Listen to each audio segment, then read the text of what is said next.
Welcome to the Vision by Protiviti interview. I'm Joe Kornik, editor-in-chief of Vision by Protiviti, a global content resource examining big themes that will impact the C-suite and executive boardrooms worldwide. Today, we're exploring the future of government, and I'm thrilled to welcome in Heidi Crebo-Rediker.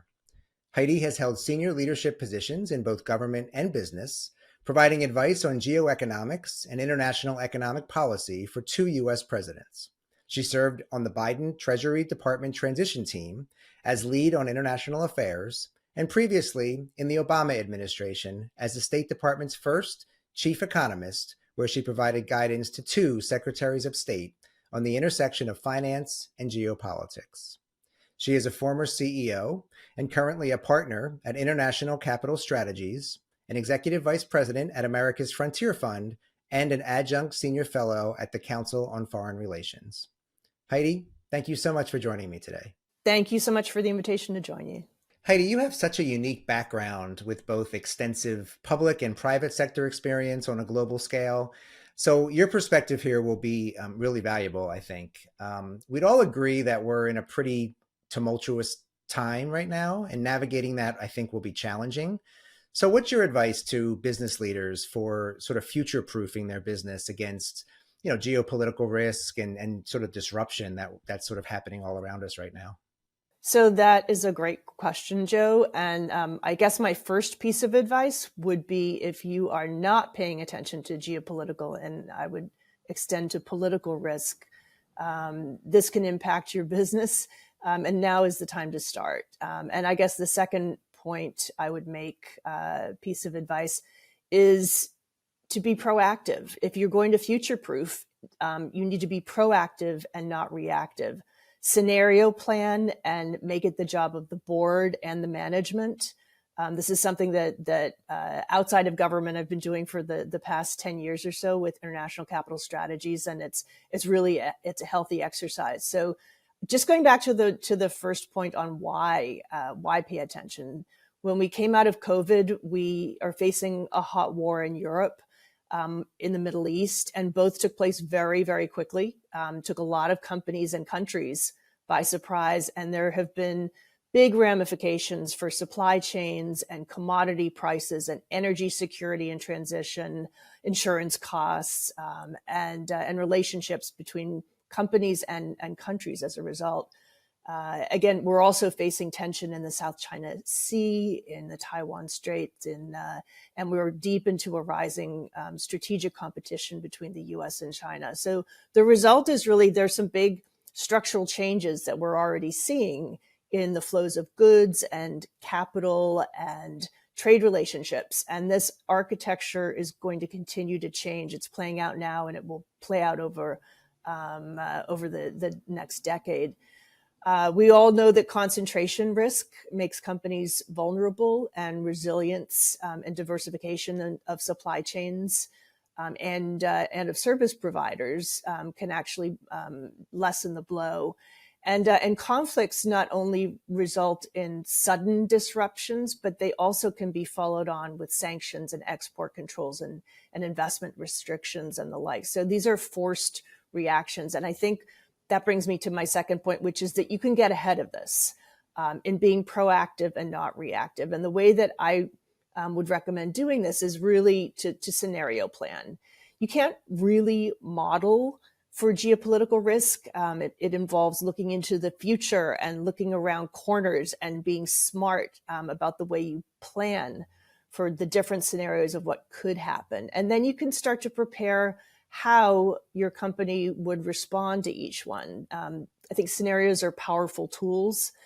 They should be a habit, not just a one-off event. And it's a good habit because it enables you to challenge conventional wisdom and really protect both the board and management against groupthink. I think scenario planning is not new. If you go back to Shell and the famous Shell scenarios, they've been doing this since the 1970s. Just developing visions of the future, and I think because they've been dealing with geopolitical risk for a long time, it's something that they've become very good at. But I would take the example of Russia's brutal invasion of Ukraine. Most countries and companies really didn't anticipate that Russia would invade Ukraine beyond the invasion of 2014. And it was a real massive failure of imagination and planning for the unthinkable, because there was a lot of signal in the noise running up until the invasion. We were paying attention to it because the signals were very clear. And we flagged that the invasion was imminent.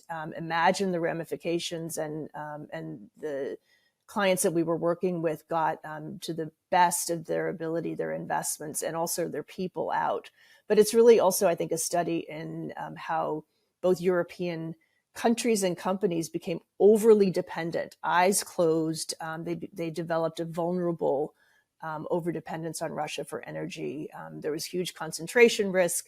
There was no scenario plan that this would happen. It was captured by groupthink, and I think that's what you want to try and avoid as a company. It begins with the board integrating geopolitical risk and the how you determine what spillovers and disruptions may occur. And embedded into the oversight mandate. You do need board members, or at least advisors with the right background who can ask the right questions. It's a lot about asking the right questions. As I mentioned, you served on the Biden Treasury Department transition team as lead on international affairs, helping build the sort of international economic policy team, crafting policy on economic security, China policy, supply chain resilience, as you mentioned, trade, energy, the IMF, and more. And I bring all those up because they are all still, I think, really big issues right now. Which of those issues will require the most attention and action over the next several years, and how should we be addressing them? So I think all of those areas and issues are important. And I think maybe a more helpful exercise is to look at those issues through a framework or a prism. And the prism I would choose is that national security is trumping commercial and economic interests. And that is the world in which we live right now. It's not just the US.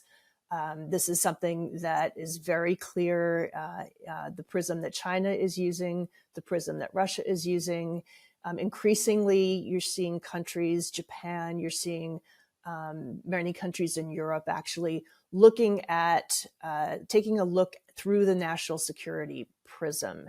And this plays out in supply chain resilience, in trade, in energy and energy security, and even through IMF programs.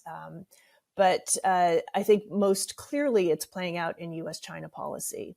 We have better mood music right now. You have, the direction of travel is quite clear, regardless of who is going to be in the White House come January of next year. But right now, I would not be as much distracted by the mood music, and think about what the general trajectory of the relationship is.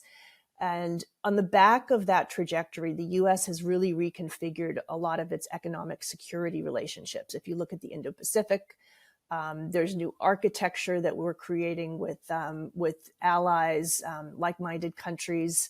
We're creating new kind of sectoral partnerships, like the minerals security partnership. It's really focused on how the government, the U.S. government, is looking at its own supply chain resilience. And critical minerals and metals are necessary for energy transition and energy security, and they have defense applications as well. So again, that's the national security prism. The other thing I would say is, there's a potential for forced decoupling that could come about as part of a defensive agenda that countries have, the US, the G7, other like-minded countries, and it's for several reasons. As I mentioned, we're guarding against our own strategic vulnerability, and because we've also seen over the past more than a decade that China is a master of weaponization of overdependence, and it's part of their strategy. So we need to be thinking like that as well. It's not just critical minerals and metals. It's also we have overdependence in pharmaceutical products. what we've seen with the Russian invasion is that we had over dependence on various types of food commodities. And so we saw food shocks. The second is that I think we're going to see a lot more protecting of strategic advantage. The U.S. we've seen we're several years into the protection and increasing protection of critical and emerging technologies. I think this is a trend. I think there's more to come. The White House has been very clear. It's about advanced computing and microelectronics, quantum, artificial intelligence, and also, on their list, biotechnologies and biomanufacturing. And think about broadband. There are many different categories that we might want to be thinking about where we want to be protecting national security, and how that might play out in commerce. Right, right. And that sort of leads me right into my next question, which I mentioned in the intro that you served in the Obama administration as the State Department's first chief economist, where you provided strategic advice to secretaries of state on the integration of economics and finance with geopolitics, right? And I think that's something that a lot of business leaders are sort of struggling with right now. So what strategic advice would you give business leaders trying to sort of successfully navigate that integration between finance and economics with geopolitics?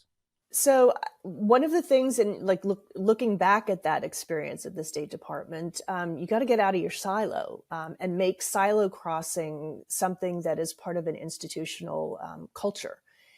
Because we live in a very complicated world, and convergence is a theme that we're really seeing everywhere. And in a time of rapid convergence, you don't want to be stuck in a silo. So institutionalizing that is actually critical. That's what we did at the State Department for economic statecraft.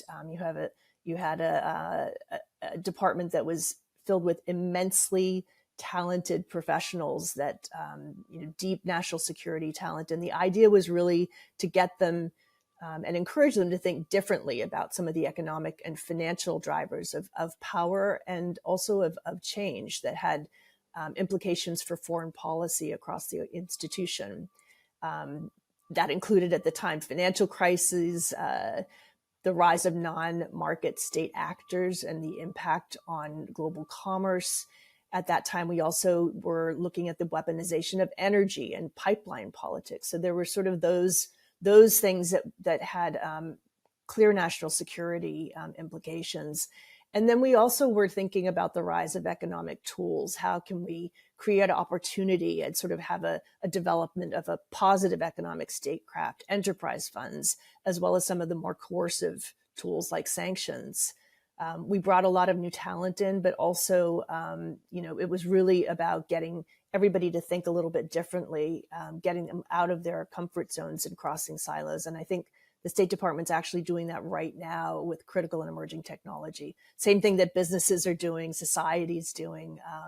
The tech innovation as a source of national power for the U.S., it's increasingly foundational. So every bilateral relationship and multilateral relationship, and even every functional issue that the State Department deals with, from climate change to human rights or arms control, there's definitely a technology element that's growing. So business leaders need to drive the silo crossing as an institutional priority. Bring in new talent, new perspectives, and then this will feed back better into scenario planning. Right, right. And you have such a unique perspective because you do have such vast experience in both the business world and the government world, so the sort of the public and the private sector. How do you see those two most effectively interacting and intersecting in the future? What does, the public private sector Venn diagram, if you will, what does that look like? The Venn diagram, I like that. I like the visual. I think the public-private sector Venn diagram is changing very quickly, and it's increasing the overlap between public and private, and it's ever more important.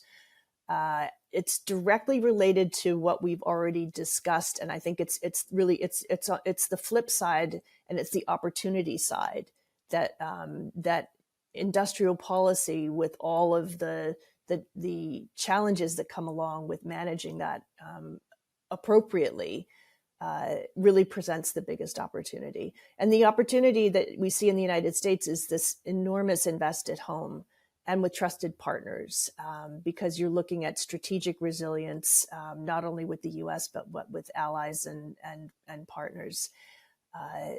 This investment is going to be ramping up over the next 5 to 10 years. I don't think we've internalized really the scale and the ambition that these instruments and this funding is actually going to provide for companies. Most importantly, interacting with the government with shared objectives. And we can't really do this the same way that that a country like China would, because our strategic advantage really is our capital markets, our private investors, our innovative capacity that we see coming from companies. So a lot of the programs that are industrial policy in nature are really designed to catalyze and take advantage of this private sector ability to innovate and invest. The U.S. isn't always. I mean, the government isn't always the first place that you would think of to actually, want to do business or better your investment strategy. But there are a lot of opportunities in this onshoring and friendshoring initiative, and we see it's not just in the U.S. We're seeing this happen in the EU. We're seeing it happen in Japan. And it's a combination of using subsidies and tax incentives and grants and subsidized loans and loan guarantees and credit enhancements and sort of all the tools we can put in the toolbox. The approach has been one where it's ecosystems and hubs. You can look at the way that the U.S. is trying to roll out some of these funds in the hydrogen space, in the computing space, quantum space. And it's a really different approach than anything we've done in the past. There's a huge investment, a big boost in investment in basic scientific research, really the biggest that we've seen in the past 70 years. And if you're looking to invest abroad, developing markets are very, highly supported through a new and expanded U.S. Development Finance Corporation. So they use a lot of the same instruments I just talked about, but they also make direct equity investments. And that's something very different when you look at the Venn diagram concept. U.S. direct investment in equity is something that we really, we haven't seen, particularly outside of the U.S. So I guess there will be tensions about where, how this Venn diagram grows and managing industrial policy in a market economy. But I think it's not only necessary, but I think the trend to watch is that this is going to end up growing over time. Yeah, very interesting. And that brings me to my last question. And I think I might have heard a little bit of optimism in there. So I'm excited about that. First of all, thank you for your time today. You've been very generous with your time. I'm going to leave you with one final question, and I'm going to ask you if you're optimistic that we'll get this right. Are you optimistic that we'll be living in a better world, let's say a decade from now? Take me out to 2035 and tell me sort of what you see for the planet. So a decade from now, I would say on balance, with the right checks and balances, I see us living in a more dangerous, but I would say overall a better world. And given that you're talking about 2035, I'm most hopeful because I think that the younger generation inheriting these challenges and opportunities is really well placed to take the baton and move forward and make the most optimistic outcome that we could envision. And I'm by nature an optimist. I start there, and I actually see this, particularly in technology and innovation and the velocity of change. What we'll see between now and 2035.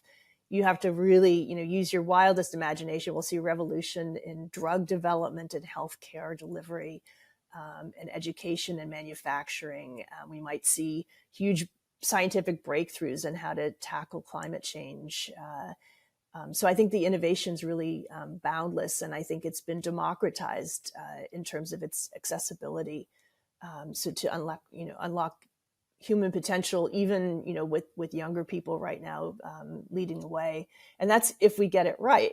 So you can't not look at the downside, because the downside risks are pretty daunting, and particularly given our topic today, which is geopolitical risk. The potential for these risks to be exacerbated, and for technology in particular to change the future of warfare, autonomous warfare, accelerate weapons of mass destruction, and divide societies.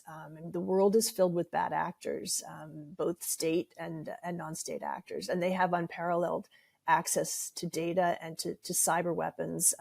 They're already capable of shutting down critical infrastructure. And so this is not necessarily even looking 10 years down the future, but you just have to project where this could go. So again, ending on an optimistic note, because I do think that on balance, we'll end up with a better future, but we have to manage the downside risks. Right. Well, Heidi, thank you so much for your time today. I really enjoyed our conversation. Thanks so much for those insights.